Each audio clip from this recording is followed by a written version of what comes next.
Good morning, ladies and gentlemen. Before beginning my remarks, I want to take a moment and thank the U.S. Naval Institute and AFCEA for inviting me to speak at AFCEA West for the third time. It's indeed a great honor and privilege for me to be invited, especially with this great panel, and especially given my remarks from last year. I anticipated that after last year's plain direct assessment of China's expansionism, I might never be invited back to this forum. But I was, and here I am. No one likes it, I told you so, but I will ask you to indulge me as my remarks will have a bit of the I told you so in them. As we witness the PRC continue its maritime expansionism campaign over the course of the last year. It's not just Beijing's words, but it's the actions of the PLA Navy and the China Coast Guard that are responsible for upsetting the peace and stability of the Indo-Pacific region. For instance, last year I told you China is, quote, taking control of maritime areas that have never before been administered or controlled in the last 5,000 years by any regime called China, and that the People's Republic is now doing it in an area up to 900 miles from the mainland, as close as dozens of miles off the coasts of other nations. That speech was, well, it was provocative, even controversial in January of 2013. I even half apologized in it for the bluntness of describing China's expansionism as well-being expansionism. It sounded so aggressive then to simply state the facts. What a difference a year makes. As it turns out, China's Navy and civil maritime organizations have more than validated our concerns. As a senior U.S. government official recently stated, there is growing concern that China's pattern of behavior in the South China Sea reflects an incremental effort by China to assert control over the area contained in the so-called 9-dash line, despite the objections of its neighbors and despite the lack of any explanation or apparent basis under international law regarding the scope of the claim itself. Chinese analysts now readily and publicly admit to Admiral Wu Shenglei's campaign of maritime expansionism. And President Xi Jinping openly promotes China's maritime ambitions as an essential part of his China dream. Last year's provocative assessment now seems obvious, even conservative, and not forward-leaning at all. In January of 2013, Chinese warplanes were daily making simulated attack runs straight at Japan or Japanese naval forces within the East China Sea. The activity was highlighted when Chinese bombers flew strike training missions into the Philippine Sea, a first in PLA history. On the 29th of January 2013, President Xi Jinping delivered a hard-edged speech to the Politburo, and described by some as reflecting a new militancy in which he effectively ruled out compromise on territorial and security issues. At the same time, 20 South Sea Fleet warships conducted a 5-day anti-air attack and anti-nuclear exercise in the South China Sea, while 3 warships from Qingdao went to the Philippine Sea for combat drills, including, quote, the protection of maritime rights. By the way, the protection of maritime rights is a Chinese euphemism for coerced seizure of coastal rights of China's neighbors. The next week in the East China Sea, Japan said a Chinese warship locked its fire control radar onto a Japanese warship. China denied it for a month and then admitted it occurred, but said that it was not a danger since the range between the two ships was too close for a weapons system. Seriously, you just can't make this stuff up. While we are confident in the capabilities of Japan's self-defense forces, we appreciated their extraordinary restraint throughout this period, and we support Japan's call for diplomacy and crisis management procedures in order to avoid a miscalculation and dangerous incident. It's important to lower tensions, to turn down the rhetoric, and to exercise caution and restraint in this sensitive area. In March of 2013, as Beijing prepared for its National People's Congress, or NPC, the NPC provided a high-profile platform to announce many of China's long-planned changes to support its expansion. Principally, the National People's Congress reorganized China's civil fleet, subordinating all fisheries and law enforcement cutters from other agencies into a single new organization called China Coast Guard, which is still under the State Oceanic Administration, the civil bureau fronting Beijing's expansionist activities. Tensions in the South and East China Sea have deteriorated with the Chinese Coast Guard playing the role of antagonists, harassing China's neighbors, while PLA Navy ships, their protectors, conduct port calls throughout the region promising friendship and cooperation. We have heard many senior PLA officers say the PLA Navy and the Chinese Coast Guard efforts are not coordinated. This is simply not true. This campaign is being meticulously coordinated from Beijing. The NPC also allocated $1.6 billion for improvements to disputed South China Sea outposts. The PLA vigorously is developing ports, airfields, water purification, communications and surveillance capabilities at its military occupations in the disputed paracels, and continued subsidizing civil activities in order to create the impression of a civil habitation at the notional Sansha prefecture in Hainan province. Meanwhile, China described efforts by other nations to improve the habitability at their outposts as egregious provocations and responded with threats.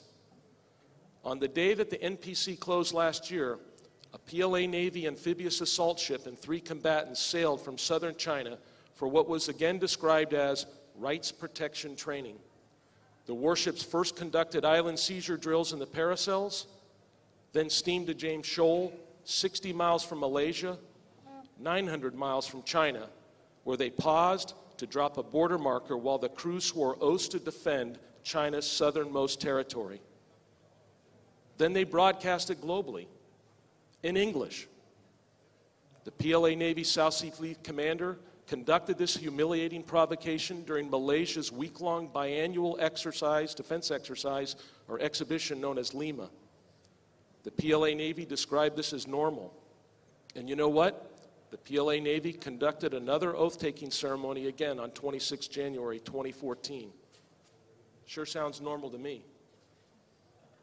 In the second half of 2013, the character of China's naval training changed focus towards realistic maritime combat operations on the high seas.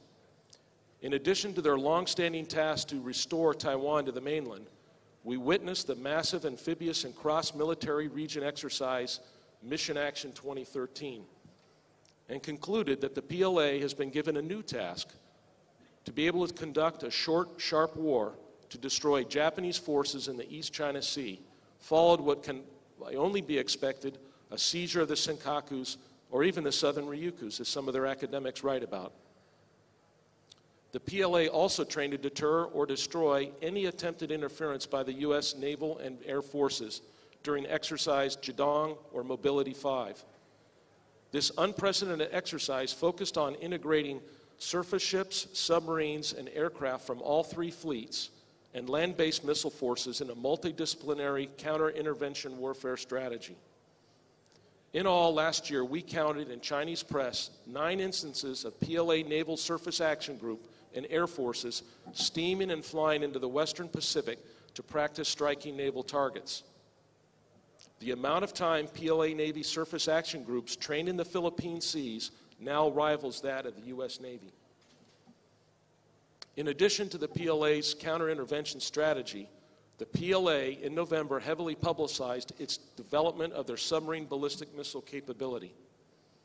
A Global Times piece in English was filled with helpful facts like, because Midwestern states of the United States are sparsely populated, in order to increase the lethality, our nuclear attacks should mainly target the key cities on the west coast of the United States, such as Seattle, Los Angeles, San Francisco, and San Diego.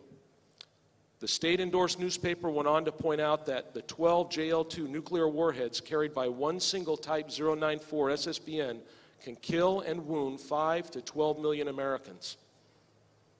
Imagine the outrage if a similar statement had been made from any U.S. media outlet. Imagine the outrage.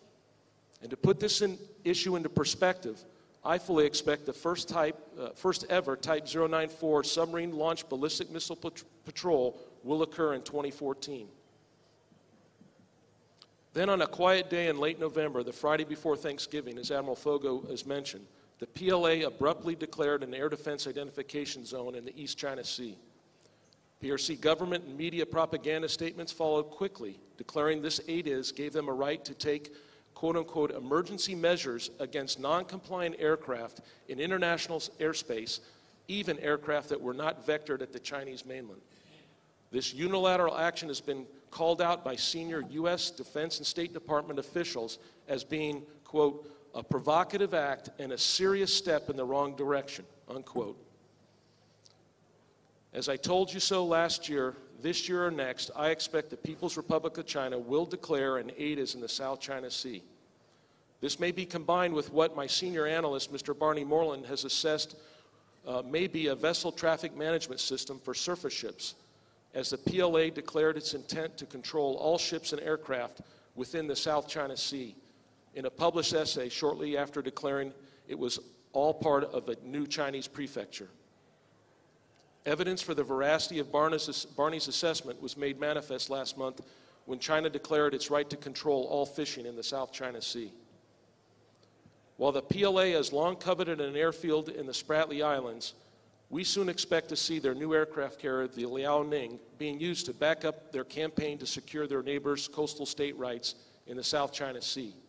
And you will recall, as Admiral Fogo mentioned, China asserted this.